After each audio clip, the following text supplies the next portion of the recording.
I... I can solve it. 3 years ago, no one believed this boy would ever speak. To understand this moment, we have to go back 3 years.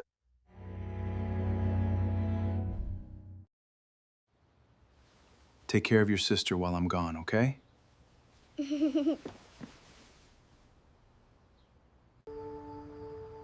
That evening, a knock on the door changed everything for us. The company called it an accident. We knew the machines were never properly checked. 3 years passed. Daniel stopped talking. He decided silence was safer than being laughed at. Still can't talk? Guess you really are slow. No one saw what Daniel did after class, when no one was watching. Mr. Whitfield, a retired teacher, walked past that same window every evening on his way home. Through the glass, he saw equations no 12-year-old should have been able to solve. Who taught you to solve it this way?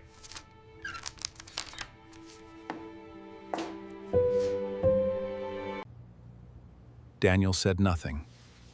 He simply pushed the notebook an inch closer. I used to teach. Would you like some help?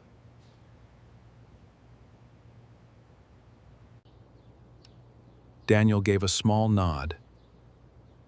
It was the only answer he trusted. Numbers don't care if you're quiet. Show me what you see.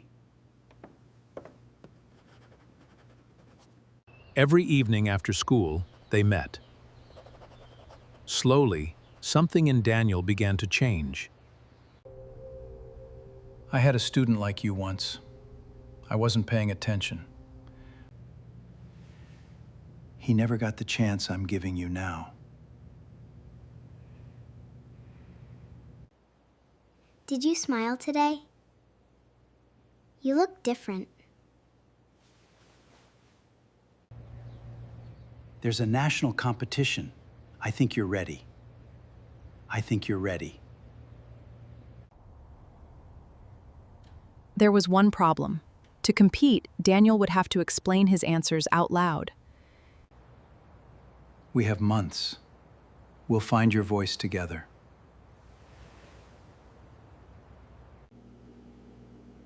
The registration fee is more than we have, Daniel. I have money saved. It's not much, but take it.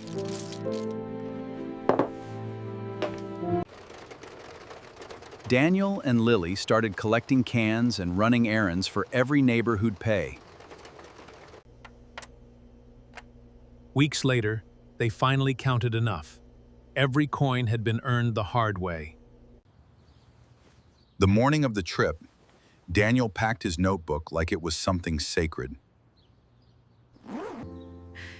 Your father would be so proud of you right now.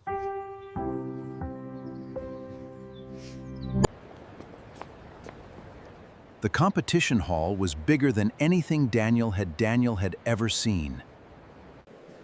You? Here? This should be an easy round for me then. The written round didn't require speaking. Here, Daniel's silence was finally an advantage. When the scores were posted, Daniel's name was near the very top. I told you. Now comes the hard part. That night, Daniel couldn't sleep. Tomorrow, he would have to speak out loud. The semi-final round required every competitor to present their solution aloud. Daniel stepped up to the microphone. His mind went completely blank. Seconds passed like hours. The judges exchanged glances, pens hovering over paper. Take your seat. Thank you, Daniel. Daniel found an empty hallway and let the tears fall he'd held back for years. Mr. Whitfield found him there. He didn't say a word either. Sometimes the loudest support doesn't need words at all, just someone willing to stay. One more round. You can do this.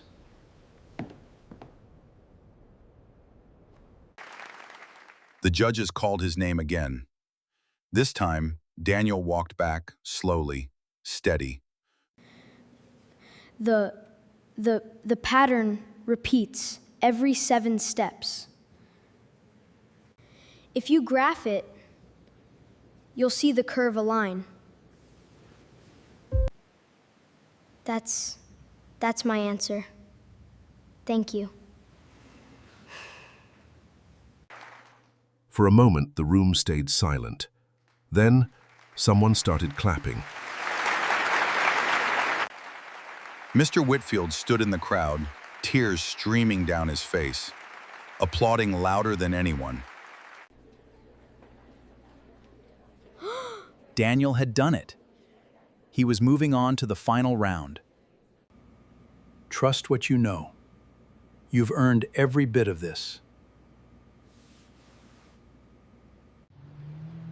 Morning came fast. Daniel put on the same white shirt again. The final round hall was even bigger. Marcus stood there, waiting.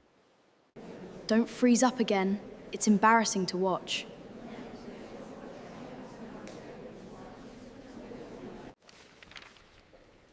The final problem appeared on the screen. It was harder than anything before. Daniel closed his eyes for 1 second. Then he began writing. Marcus glanced over, watching Daniel write with a focus he'd never seen before. With 1 minute left, Daniel set down his pencil, finally finished. The bell rang. Every finalist's paper was collected in silence. Now, all Daniel could do was wait, alongside everyone else in that room.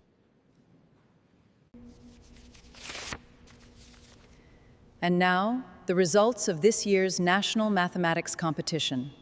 First place goes to Daniel. The whole room turned to look at him. Daniel didn't know what to do. Marcus sat frozen, staring at his own result on the board. Second place. Instead of celebrating, Daniel walked straight toward Marcus, notebook still in hand. You pushed me harder than anyone.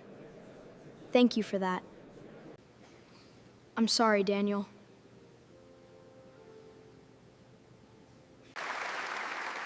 For the first time, Marcus looked at Daniel not as competition, but as a friend. That evening, a formal ceremony was held to honor all the finalists. In second place, please welcome Marcus.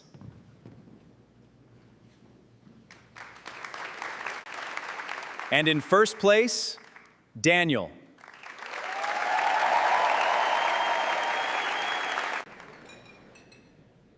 Mr. Whitfield sat in the crowd, tears of pride in his eyes. When Daniel came home, the whole neighborhood gathered outside his door.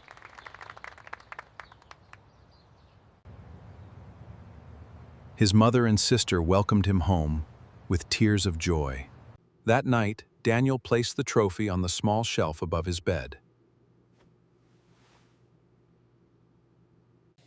The next day, Daniel walked into class with his head held high.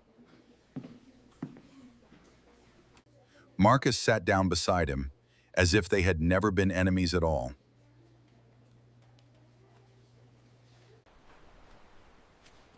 Weeks later, Daniel helped another quiet boy who had stopped speaking too. That weekend, Daniel took his father's old photograph off the shelf and looked at it. Daniel opened a new notebook, this time for bigger dreams. Mr. Whitfield still stopped by sometimes, just to see his progress. The pattern here works the same way we saw in the last problem. Some people think silence means being empty, but sometimes it just means it isn't time yet. If this story moved you, like it, share your thoughts below, and subscribe for the next one.